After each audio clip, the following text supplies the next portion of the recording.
There is the story of Three Waters, a miner that would always help people in trouble. He had a dog that was always by his side.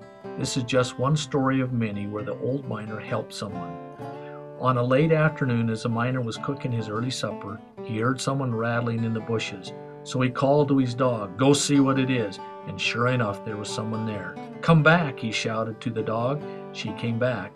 The miner saw a woman and her two children as they came out of the bushes. She was a fine-looking woman, well-dressed, as well as her two children. You could tell that they were well off and not used to camping out in the dry Nevada desert. This particular day, the wind had been blowing most of the day, and as they approached the camp, the wind finally died down.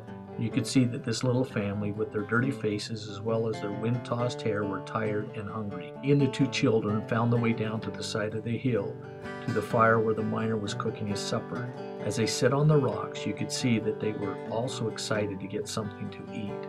Miner assured her that he or his dog would not hurt them. The woman was very pleased and realized that this was a very kind man. The dog, however, was very clean. She watched the all-white dog and was very surprised that she was so well groomed, being in such a dusty, dirty area. She watched the dog closely, and she did not want the dog to hurt her children. She finally discovered the dog would not do anything unless the miner told her to. When the food was ready, the miner handed them their plates. The woman could see that they did not look clean.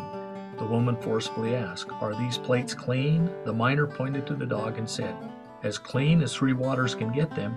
She too looked at the dog and then finally realized to herself that this was why the dog looked so good. She just knew that the dog was keeping herself so clean by bathing in the creek of the Three Waters. After the meal, the woman began to gather up the plates so she and the children could go to the Three Water Creek to wash the dishes. The miner, looking puzzled at her comments, looked up at her and said, "No, I will do it," and took the plates from her. He turned to the dog and said, "Three Waters, clean the plates."